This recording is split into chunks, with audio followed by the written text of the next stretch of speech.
Okay, hello there. We're here. The top 50 has arrived. I've decided to try this recording outside, so I hope we're not bothered too much by seagulls and other sounds. Shouldn't be too many planes coming over, but we'll see. Um, I did promise actually that before we got started with the big 5-0, that I'd give the feedback for the first quiz, which was which decade was going to feature most in my top 50. Now that I've got all the 50, I know exactly where everything's coming from. And like I said in my introduction to the quiz, is that I keep nagging and going on about how obviously the 90s is the best decade by far when it comes to quality music, even though lots of my friends claim that it's the 80s that is the best decade.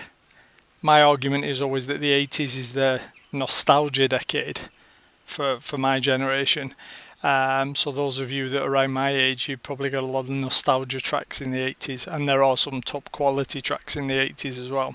But at the same time, I still always keep arguing that the 90s were better. And then it's put to the test when the album charts come out and the single charts come out. So we'll have a look at how that went. As I said, there were 6 decades that feature in my top chart, because I don't have anything before the 60s.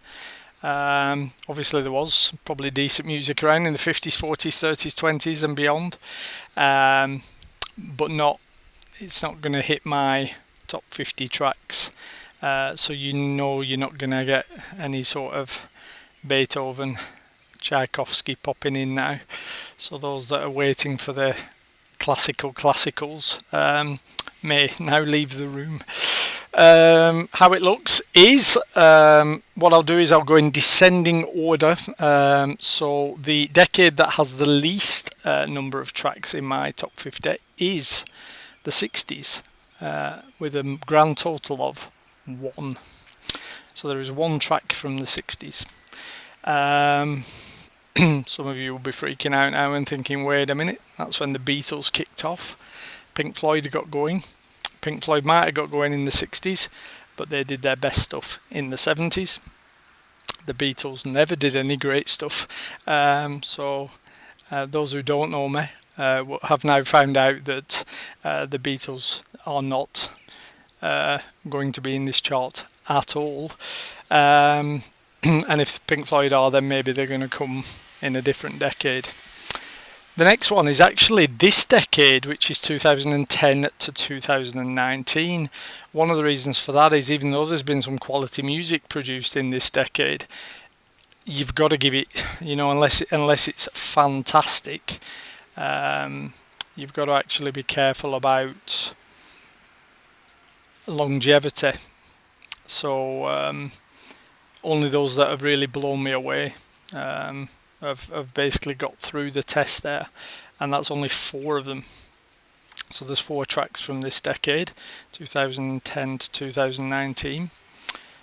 The 70s come next with 5. So there's 5 tracks from the 70s, 50 years ago ish. And then the next one that comes in is the 2000s, the 00s. So 2000 to 2009, there are a grand total of 9 tracks there.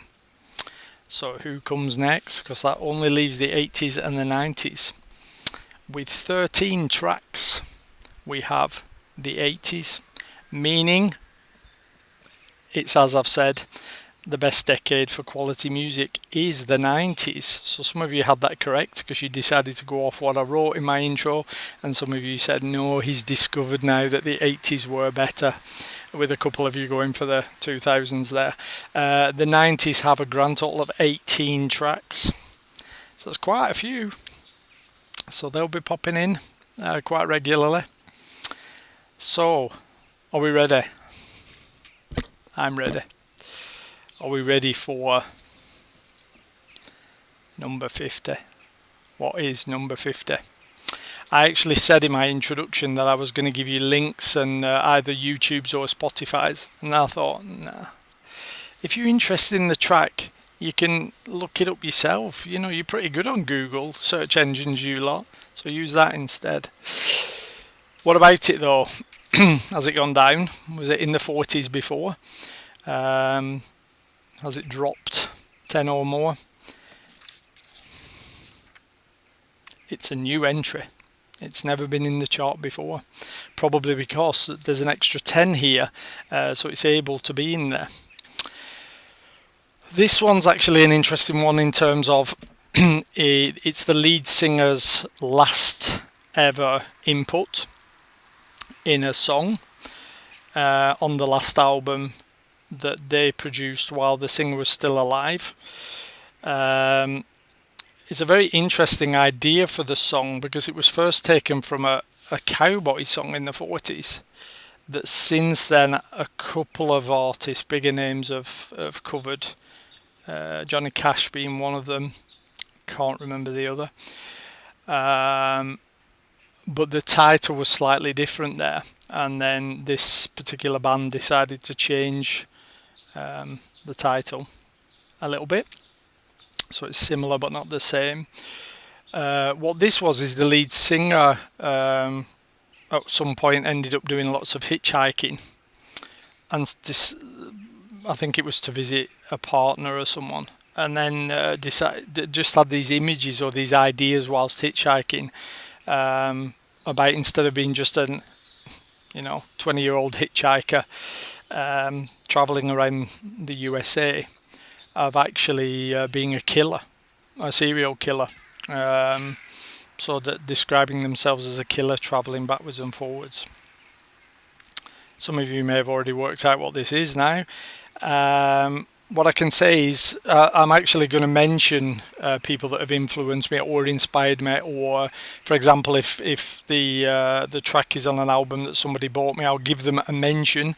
So the first mention of all actually goes to Simon Guerrier. It is your time.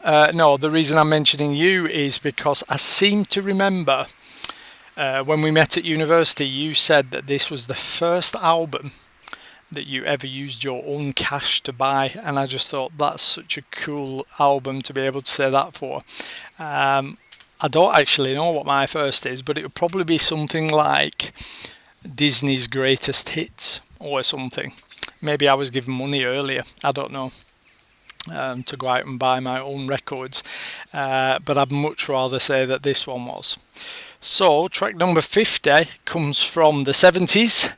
So we've got one of the 70s on already, 1971, and the singer who sings it, like I said, it's the last input they had because they actually died at 27 in Paris.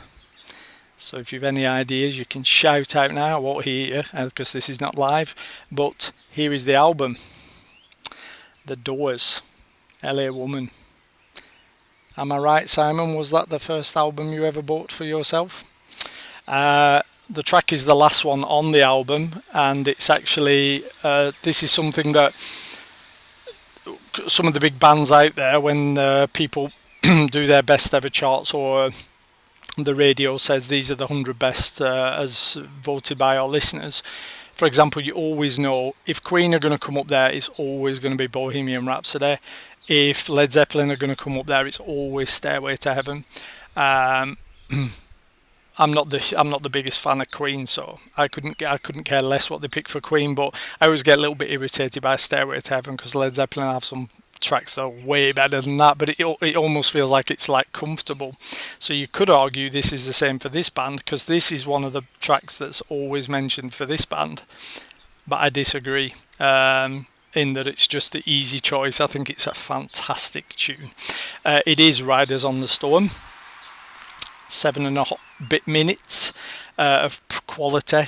Like I said, if you give it a listen, which I obviously strongly recommend you do, you'll notice where I talked about the lyrics about the killer on the road, and also listen out for the organ sound. Ray Manzarek actually does one of the things I love in music, where you actually use the instrument to portray something going on in the song. And it's like you've got the storm and you've got this rainfall and whatever, and he uses the organ to replicate the rain, which actually works really, really well.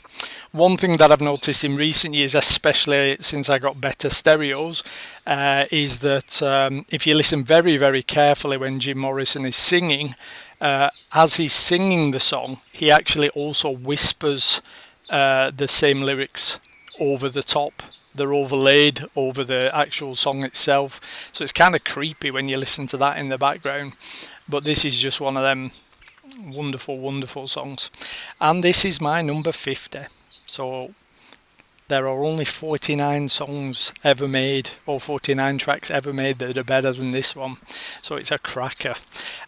So I will leave you with Riders on the Storm. So go off, have a listen to it. Please write comments after you've listened to say what you think, especially you, Simon. I want to know if I got the thing right about your first album. And I'll see you in 2 or 3 days for track number 49. Goodbye.